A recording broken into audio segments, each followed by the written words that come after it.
Bonsoir à tous, bienvenue sur D8. Je suis ravie de vous retrouver pour une nouvelle édition de Voyage au bout de la nuit. Alors cette nuit, ce soir, c'est avec Raymond Radiguet que nous allons partir en vadrouille. En effet, c'est avec cet auteur du Diable au corps que nous allons avoir la chance de poursuivre notre voyage nocturne. Nous allons finir la lecture du bal du comte d'Orgel, l'une des dernières œuvres de cet auteur donc du XXe siècle qui nous a quittés très tôt, très jeune.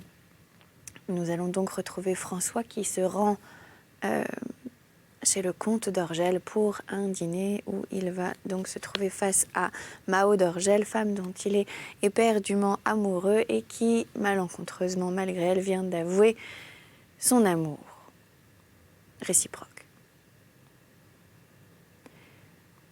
François était toujours des premiers à arriver. Personne ne manquait plus que la princesse d'Austerlitz et lui. Madame d'Orgel était sûre maintenant qu'il ne viendrait pas. Une angoisse lui apprit qu'elle avait cru jusqu'à la dernière minute qu'il viendrait.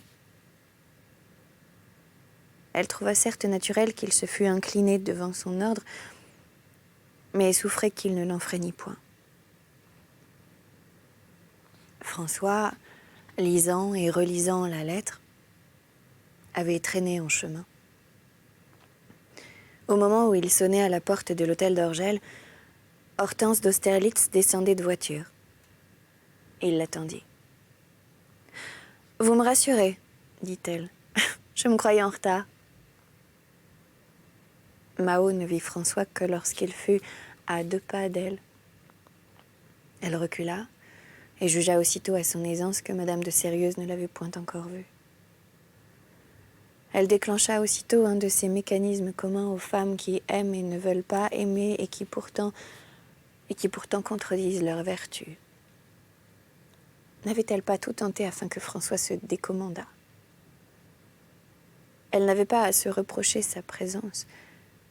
Elle souhaita donc jouir de ce délai, de cette soirée unique. Dès le début du dîner, Naroumov s'efforça d'être jovial. Pourtant, sa présence glaçait. Nul sourire n'efface ce qu'imprime la souffrance sur un visage. Ce ne sont pas des rides, le regard est pareil. Un homme qui a souffert n'a pas forcément vieilli. La transformation est plus profonde. Au milieu des habits, des robes, Naroumov était seul. Il attribua sa solitude à son costume. Il n'avait plus cette belle confiance qui, jadis, l'aurait assuré que cela gênait les convives de n'être pas vêtus comme lui. L'éclat de la lumière des voix le troublait. Il entendait mal ses voisines, se faisait répéter leurs paroles. Cette conversation chatoyante le refoulait, ne voulait pas de lui. Il n'en pouvait suivre le fil, il la trouvait décousue. Sa rapidité le déconcertait comme le jeu du furet, quelqu'un malhabile de ses doigts. Madame d'Orgel comprit le trouble de Naroumov. Elle-même ne se sentait guère assise. Ils finirent par s'isoler. Naroumov lui raconta la Russie. Madame d'Orgel défaillait. La Russie n'était pas la cause de son trouble, mais un prétexte pour ne pas avoir à le cacher. Naroumov, la voyant ainsi, pensa « C'est une personne de cœur. » Mao s'était proposé du bonheur à voir François. Sa vue ne lui causait que du mal. Elle l'évitait comme une torture inutile. Pourtant, elle n'était pas assez maîtresse d'elle-même pour ne pas tourner les regards vers lui de temps à autre, et c'était afin de le surveiller. Il avait comme voisine la jeune personne. Sa joie le rendait aimable. Le hasard, ou plutôt les convenances, agissaient avec à-propos en plaçant le prince russe à côté de Madame d'Orgel, François à côté de la petite veuve. De même que Mao n'eût pu que souffrir d'un voisin futile, François ne pouvait trouver mieux que cette princesse qui avait l'âge du rire et qui avait déjà pleuré beaucoup. Ce rire trouait le cœur de Madame d'Orgel. « Cette enfant est ravissante », pensait-elle en regardant François. bien que le supposant encore dans l'ignorance, elle ne lui en voulait pas moins de sa gaieté. S'il l'aimait, était-il possible que son cœur n'eût pas été averti de la gravité de cet instant? Elle en vint à douter de ce que lui avait dit Madame de Sérieuse, mais aussitôt 1000 détails qu'elle repoussait jadis et auxquels son esprit n'opposait plus de résistance lui prouvèrent que son amour était partagé. Cependant, induite en erreur par l'exemple d'Anne et attribuant à l'amour un air d'urbanité, elle reprochait à François son manque de pressentiment, alors que c'était elle qui en manquait, la gaieté de François venant de la révélation du cœur de Mao. Madame d'Argel apprenait à la jalousie. Est-ce bien un sentiment légitime, le jour même où une femme décide de sacrifier son amour à l'honneur? Comme vous devez les détester, ces bolchevistes, dit Esther Wayne au prince Naroumov. Anne d'Orgel fut agacée de cette absurde apostrophe. Il avait déployé une souplesse d'acrobate pour éviter la Russie et rendait hommage à sa femme. Il lui attribuait ses puérils calculs. Il l'admirait d'avoir si bien tourné la difficulté en s'isolant avec Naroumov. Elle le traitait avec respect et du même coup empêchait que la conversation sinistre devint générale. Or, voici que l'Américaine détruisait d'une phrase ce chef-d'œuvre. Le prince Naroumov hésitait, s'exprimait avec une peine qui renforçait des paroles assez banales. Peut-on rendre les hommes responsables d'un tremblement de terre? Ce qui doit arriver, arrive. Je crois que la France est trop disposée à juger la révolution russe d'après la sienne. Mais, outre que dans un pays aussi étendu que le nôtre, les choses se passent forcément d'une autre manière, le mot de révolution m'a toujours semblé impropre pour définir ce qui arrive chez nous. C'est un cataclysme, ce que vous voudrez, mais pour moi, je me refuse à accuser les malheureux qui m'ont fait tant de mal. Pour vous prouver que tout ce que vous savez sur la Russie, continua Naroumov, n'est peut-être pas exact, pensez que l'on m'a dit assassiné. Or, on n'a pas touché à un de mes cheveux. Il est vrai, ajouta-t-il sombrement, qu'en me laissant la vie, ils m'ont ôté mes raisons de vivre. Il en coûte cher de modifier ses opinions. En cette minute, le prince put entrevoir que, si sa vie devait démentir l'opinion courante, il était déloyal qu'il vécût. Naroumov a raison, dit la princesse d'Austerlitz en se penchant vers Paul Robin. Pourquoi toujours charger le peuple, l'accuser de tous les crimes? Sans doute là, comme ailleurs, il y a de mauvaises têtes, mais on y trouve aussi de braves cœurs et plus peut-être que n'importe où. Hortense d'Austerlitz était, comme on dit, payée, ou plus exactement payait, pour le savoir. Je fais partie d'une œuvre, reprit-elle, qui me met en contact avec le peuple. Eh bien, je vous assure que si nous avons la révolution, elle ne viendra pas avec lui. Paul l'écoutait, éberlué comme un oracle. Hortense d'Austerlitz se revêtait d'une autorité immense depuis les acclamations de la porte d'Orléans. Il ne savait où donner de la tête. Ses préjugés se trouvaient détruits. Une Austerlitz qui exalte le peuple. Un familier du tsar qui ne jette pas l'anathème aux bolcheviks. Le courage l'étonnait toujours, car à ses yeux, le courage n'était que de l'imprudence et pour montrer de l'imprudence, il faut être sûr de soi. Ce Russe devait être un personnage pour oser ne pas condamner ses assassins. Le comte d'Argel n'avait aucun parti pris. Et il ne détestait rien de ce qui ajoute du lustre à une réception. À la phrase d'Esther Wayne, il avait frémi. Ensuite, il s'enthousiasma. Voilà un réfugié russe moins ennuyeux que les autres, se dit-il. Et chacun pensa comme Anne. On ne se rendait pas compte que Narumov, par sa mesure même, atteignait au tragique. Madame d'Orgel s'indignait de l'accueil fait à ce drame.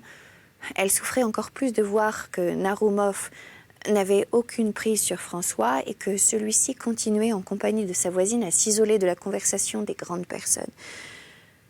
En dehors de Madame d'Orgel, seul Mirza voyait en Narumov autre chose que vivacité d'esprit et il lui posait des questions précises. « Vous êtes étonnant, Narumov, dit Hortense d'Austerlitz. Vous n'avez pas changé, je vous trouve même rajeuni. »« Je n'ai pas changé, dit le prince, mais j'ai tout perdu. »« J'ai tout perdu, répétait-il d'une voix douce. Que me reste-t-il » Et il ajouta en riant très haut, « Il me reste le charme slave. » « Et le charme slave est venu à Paris pour tout oublier ?» dit Anne avec la voix des compères de revue. « Fêtons-le, mais ne l'ennuyons pas en l'entretenant du cauchemar bolchevique. » Ce mot atroce tombait d'autant mieux que Narumov avait insensiblement conduit jusqu'à la fin du dîner. On se levait de table. Anne annonçait d'un ton péremptoire un changement de spectacle, un autre tableau. Et ce ne fut qu'en commençant à parler du bal costumé que tout ce monde prit des mines de conférences politiques. François trouvait lourd le rôle que le comte d'Orgel lui faisait jouer dans l'élaboration de cette fête. Anne, ne croyant pas lui pouvoir donner une preuve d'amitié plus grande que de le mettre toujours en vedette, le consultait à propos de rien. Paul, vexé du silence qui l'entourait, ne se doutait pas du bonheur avec lequel François lui aurait cédé sa place. Tout le monde était d'accord sur ce point, qu'un bal costumé dégénère en carnaval si on ne lui impose pas une directive. Il fallait un sujet d'ensemble. C'était sur ce sujet que l'on s'entendait moins bien. On sentait l'orage dans l'air. Si l'on ne m'écoute pas, pourquoi m'avoir appelé, pensait chacun prêt à donner sa démission. Anne d'Orgel se démenait comme un diable pour ménager ses susceptibles. Mao le désespérait. « Je ne suis pas secondée », pensait-il. Je ne suis pas secondée. En effet, Madame d'Orgel, à l'écart des disputes, continuait de s'entretenir avec Narumov. Le prince, malgré son désir de se mettre dans la ronde, était un peu étourdi. Il fouillait dans sa mémoire, cherchait à se rappeler des spectacles frivoles, mais des souvenirs moins anciens le replongeaient dans le noir. François combattait son énervement, sa fatigue, décidé coûte que coûte à tenir sa place dans cette conférence. Il agissait de la sorte pour donner le change au comte d'Orgel. Mao le voyait avec tristesse descendre à ses futilités. Elle montrait un visage dur, François l'observait. Quoi, cette fausse morte était bien la femme qu'il aimait, qui ne pouvait plus combattre son cœur, qui avait appelé Madame de Sérieuse au secours. Il portait sa main à sa poche, touchait la lettre, il résistait à l'envie de la prendre et de la relire. Il tremblait que les mots en fussent effacés ou qu'ils eussent changé. Esther Wayne, incarnée sur ses genoux, dessinait des costumes informes. Hortense d'Austerlitz s'en improvisait sur elle-même. Elle mettait le salon à sac, se coiffait d'un abat-jour, essayait 1000 mascarades qui réveillèrent en Anne la passion la plus profonde des hommes de sa classe à travers les siècles, celle du déguisement. Le comte d'Orgel pria François de l'accompagner pour l'aider à descendre des étoffes, car pour Anne, les dessins restaient lettres mortes. Il était comme ses ancêtres ignorants qui gagnaient des batailles mais n'auraient su déchiffrer une carte. Tandis qu'il ouvrait les tiroirs, il dit à François « Je ne sais pas ce qu'a Mao. Ce soir, c'est le comble. » François se détourna. Pour la première fois, il ne vit plus en Anne cette espèce de supériorité qu'il lui accordait d'office. Non, il le jugea, il le trouvait puéril, il le regardait se charger d'écharpes, de turbans. Ils redescendirent et jetèrent les oripeaux sur le tapis. Les invités se les arrachaient. Il voyait dans ces loques la possibilité de devenir ce qu'ils eussent voulu être. François les méprisa. Il ne désirait être rien d'autre. Il ne désirait être rien d'autre que lui-même. Madame d'Orgel, malgré les prières, s'effaça. Elle tenait compagnie à Narumov. Il avait connu ce salon sous le règne du feu comte. Il se répétait, la guerre a rendu fou tout le monde. La guerre a rendu tout le monde fou. Au milieu de cette bacchanale improvisée, Anne d'Orgel perdait la tête. Son visage montrait la fièvre des enfants excités par le jeu. Et il disparaissait, reparaissait plus ou moins applaudi dans des transformations assez peu variées. Esther Wayne prenait des pauses, se drapait en nommant des statues célèbres. Comme personne ne riait parce que ce n'était pas drôle, elle put croire qu'on l'admirait. Nombre de maris par un manège habile fussent moins bien parvenus qu'Anne d'Orgel par son manque d'à-propos à mettre des distances entre leur femme et le danger. Ce manque d'à-propos allait tirer son bouquet, car Anne, qui s'était encore éclipsée, reparut coiffée du feutre tyrolien de Narumov. Il esquissait un pas de danse russe, cette confusion de folklore, ce chapeau vert à plumes de coq excitèrent le rire. Seul le prince semblait mal goûter ce numéro. « Je m'excuse, dit-il, ce chapeau est à moi, il m'a été donné par des amis autrichiens qui ne pouvaient rien m'offrir d'autre. » Un froid horrible paralysa les rieurs. Dans le tohu-bohu, on avait presque oublié la présence de Narumov. Il prenait maintenant figure de juge, rappelait l'inconscience à l'ordre, réveillait le respect dû au malheur. La folie collective apparaissait. Chacun accusait les autres de l'y avoir entraîné. On voulait encore plus à ceux qui avaient gardé de la mesure. Madame d'Orgel fut atterrée. Son mari ne se contentait pas de prêter une oreille distraite à Narumov. Il oubliait dans une griserie enfantine les moindres délicatesses du cœur. Elle était d'autant plus atteinte qu'il se diminuait juste au moment où elle avait besoin de le grandir. Cannes se diminua devant Sérieuse et il était au-dessus de ses forces de le supporter. Que pourrait-elle répondre si François lui reprochait de sacrifier son amour à un homme aussi puéril? Il était dur de voir celui dont la seule présence eût dû convaincre François de son crime prendre l'aspect d'un clown. Madame d'Orgel raisonnait juste. Depuis la chambre aux étoffes, Anne se livrait à François comme le dépeignaient ses ennemis. Mais François souffrait, sachant ce que cette apparence futile cachait de noble et de beau. S'il n'avait encore aimé Anne, il n'aurait eu qu'à se réjouir de cette besogne dont il suivait le résultat dans les yeux de la comtesse d'Orgel. Le drame se complaît souvent autour des objets les moins significatifs. De quelle signification puissante il aime alors à revêtir un chapeau. La comtesse lut en François comme elle comprit qu'il lisait en elle.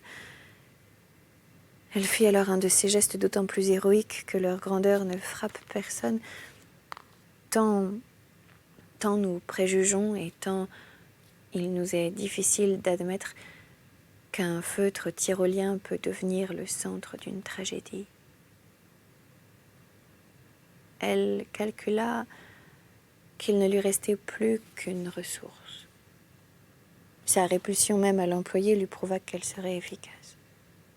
Il s'agissait de s'associer au geste d'Anne, de devenir sa complice, en un mot, de répondre silencieusement à François qu'elle n'avait pas trouvé odieux le rôle de son mari. Aux paroles sèches de Narumov, elle se leva, se dirigea vers Anne. Elle marchait à la mort. « Non, Anne, comme ceci, » dit-elle en cabossant le chapeau. La jeune n'eut plus de bornes. Anne d'Orgel avait du moins l'excuse de son étourderie, de l'excitation. Mais l'acte de la comtesse d'Orgel prouvait une froide volonté de surenchérir, insupportable après les phrases de Narumov. Elle avait calculé juste. Voilà comment il la déforme, se dit François. Si quelque chose eût été capable d'affaiblir l'amour de Sérieuse, Mao eût pleinement récolté le fruit de son sacrifice. Mais elle ne pouvait plus procurer à François que cette tristesse qui augmente l'amour. De tous, le prince Narumov fut le plus étonné. Il retint un mouvement de colère. Puis... Mais non, se dit-il. La chose ne peut pas venir d'elle. Il avait trop apprécié la comtesse et son vieil orgueil ne voulait pas s'être mépris. Ainsi, le seul qui l'a connu mal tombait juste. Les souffrances avaient affiné Narumov, et il était un Russe, 2 raisons pour mieux comprendre les bizarreries du cœur. Lui seul était proche de la vérité. Il brûla. Il devina que Madame d'Orgel avait une raison secrète. Elle est trop fine pour n'avoir pas eu honte de son mari, se dit-il. Elle est venue prendre sa part de blâme. Où Narumov se trompa, ce fut en y voyant un geste d'amour conjugal. Ainsi, loin de l'exaspérer, ce geste poussa Narumov à se dominer. À l'apparition d'Anne d'Orgel, il avait été le seul à ne pas rire. Il fut maintenant seul à s'esclaffer. « Bravo !» cria-t-il. Cette volte-face stupéfia. Anne, qui avait eu des doutes sur le tact de son entrée, retrouva son assurance. Et le bravo du prince sentait si peu l'ironie que tout le monde respira. Mao s'assit. On ne peut mépriser plus galamment, pensa-t-elle.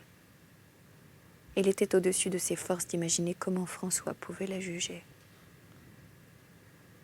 Chacun, comme en cachette, abandonnait ses oripeaux. « Eh bien, nous n'avons guère travaillé au bal, dit Anne. D'ailleurs, c'est ma faute. »« Vous partez déjà ?» dit à Mirza et à sa nièce Mao, qui n'aspirait qu'au départ général.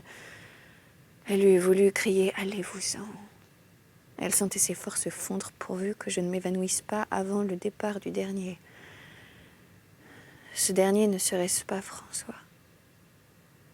Mao redoutait de lui offrir le spectacle de sa faiblesse.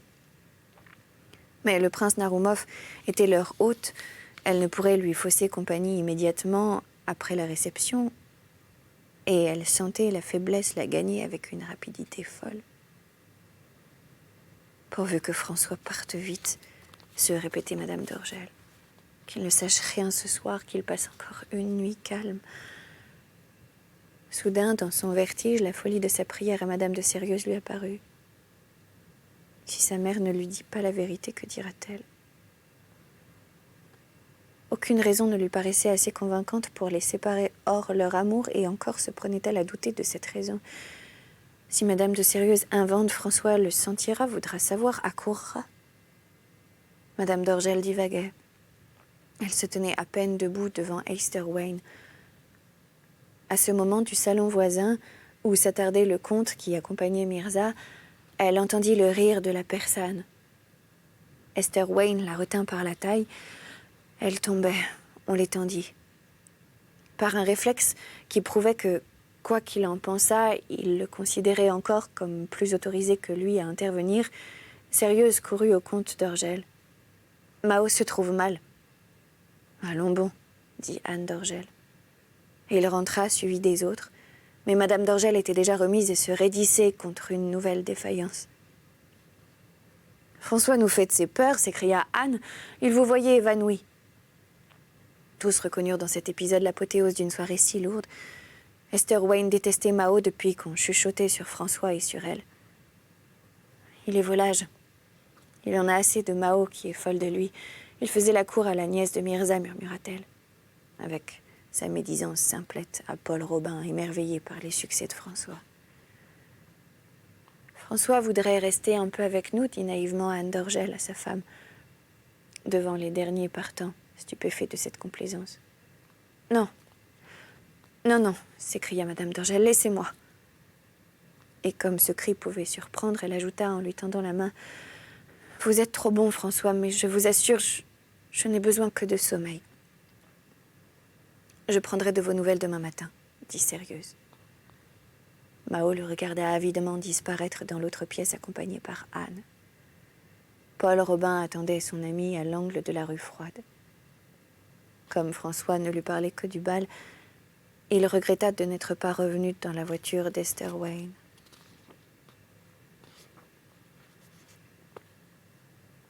à son supplice d'entendre la porte se refermer, vint s'ajouter pour Mao la certitude qu'elle ne pourrait, comme elle s'était flattée de le faire, se passer d'Anne. Après la scène du chapeau, pensait-elle, François reviendra. Et comme elle sentait le mortel danger de le revoir, il fallait donc que ce fût Anne qui le reçût. « J'aurai à vous parler ce soir, lui dit-elle quand il revint. J'installe Narumov et je monte chez vous. » Tandis qu'elle se déshabillait, Madame d'Orgel se trouvait dans cet état où les pensées ne viennent plus au monde, mais seulement des images sans lien. Elle suivait François de Sérieuse dans la rue, arrêtait une voiture avec lui, marchait avec lui sur la pointe des pieds dans l'antichambre de l'île Saint-Louis. François lui avait plusieurs fois parlé de Madame Forbach comme d'une sainte. À la faveur de ses souvenirs, Mao s'efforça de penser à son devoir, mais les images prenaient toujours le dessus et elle voyait à la place du devoir ces Forbach, ce couple infirme. Il semblait incroyable au comte d'Orgel qu'une femme eût à parler à son mari. Sans qu'il soupçonnât ce que pourrait être leur conversation, il n'était guère empressé. Il tourniquait dans la chambre de Narumov. « Vous n'avez besoin de rien? Vous avez tout ce qu'il faut. » Il descendit dans le salon. Il ramassa les costumes laissés sur les fauteuils, alla replacer le chapeau de Narumov dans le vestibule, puis remonta, rangea les étoffes une à une. Il espérait ainsi arriver trop tard et que Mao fût endormi.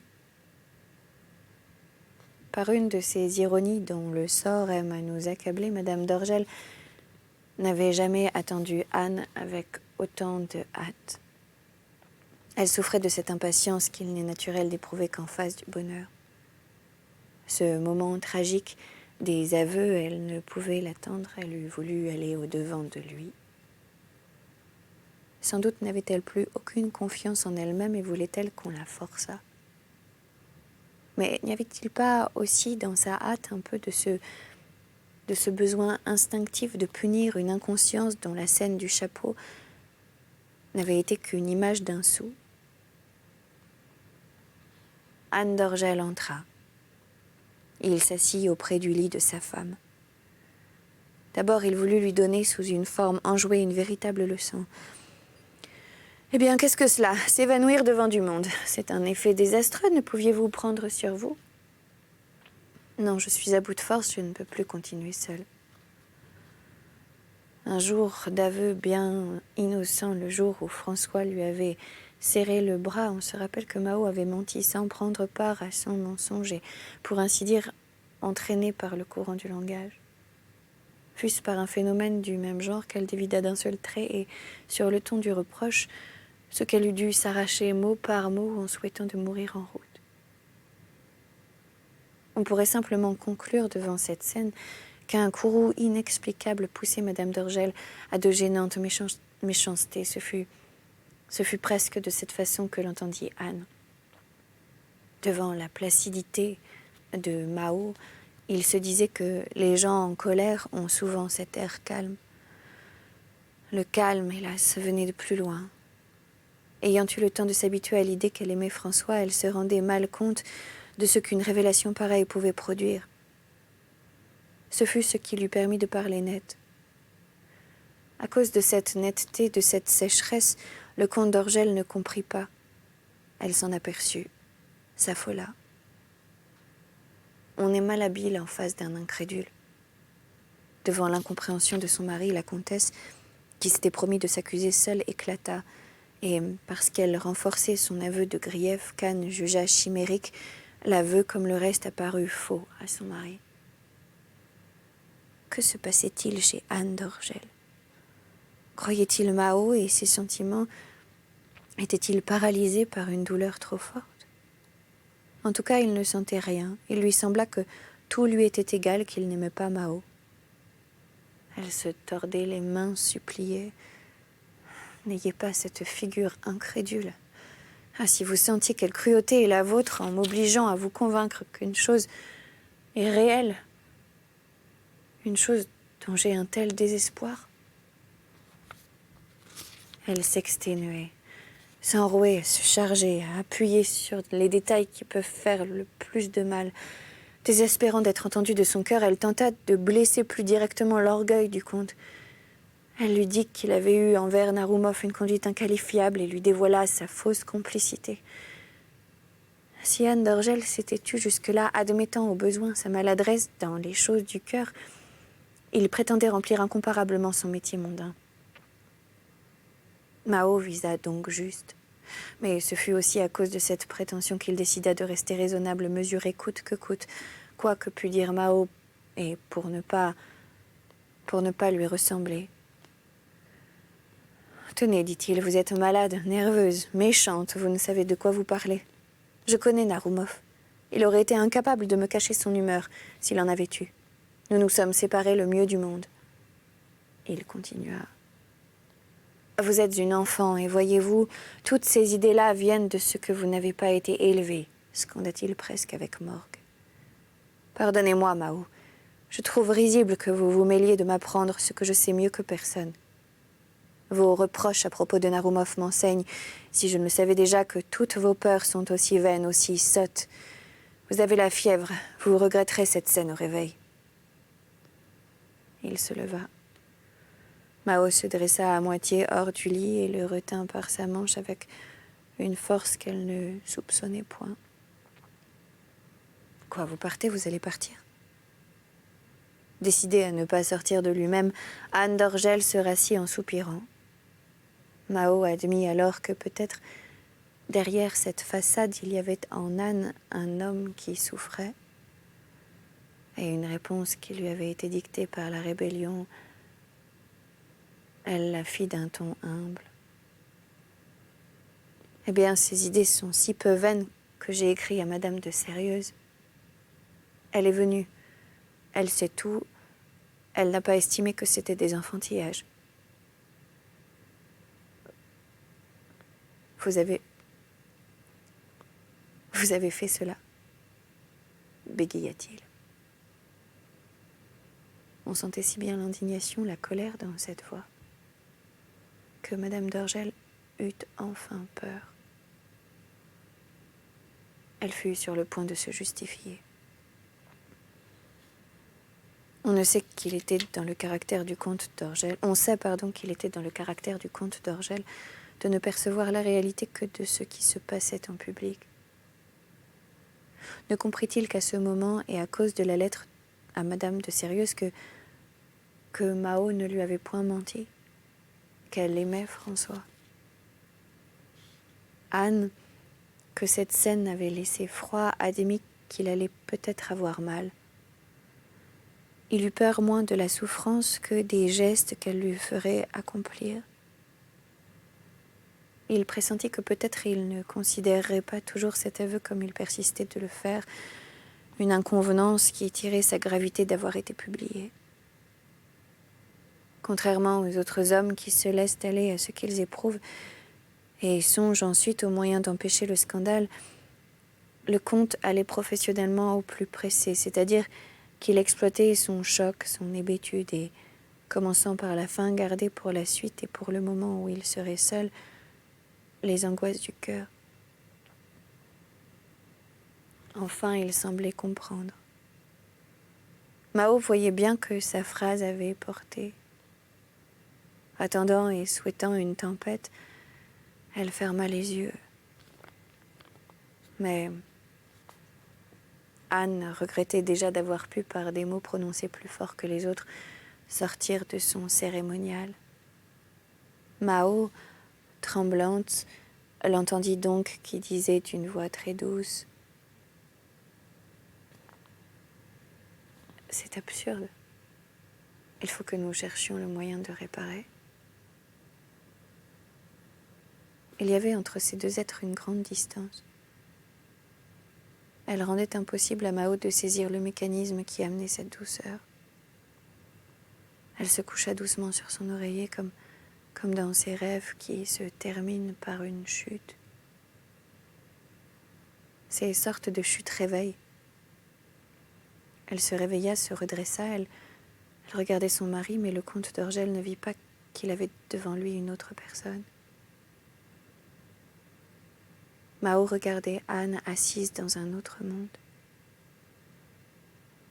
De sa planète, le comte, lui, n'avait rien vu de la transformation qui s'était produite et qu'au lieu de s'adresser à une frénétique, il parlait maintenant à une statue. Allons, Mao, calmons-nous. Nous ne vivons pas ici dans les îles, le mal est fait, réparons-le. François viendra au bal et peut-être serait-il bon que Madame de Sérieuse vînt aussi. Puis l'embrassant sur les cheveux et prenant congé d'elle, François doit faire partie de notre entrée. Vous lui choisirez un costume. Debout, dans le chambranle de la porte, Anne était beau. N'accomplissait-il pas un devoir d'une frivolité grandiose lorsque, sortant à reculons, il employa sans se rendre compte avec un signe de tête royale la phrase des hypnotiseurs. Et maintenant, Mao, dormez. Je le veux. Voilà, c'est là-dessus que se termine donc cette œuvre, Le bal du comte d'Orgel de Raymond Radiguet. Je suis ravie d'avoir passé ce moment littéraire avec vous. Je vous invite à nous retrouver sur les réseaux sociaux, #VBN. Et quant à moi, je vous dis à très bientôt sur notre chaîne pour de nouvelles aventures littéraires. Très bonne nuit si vous vous couchez, dormez, je le veux. Et très bonne journée si vous vous réveillez. Salut!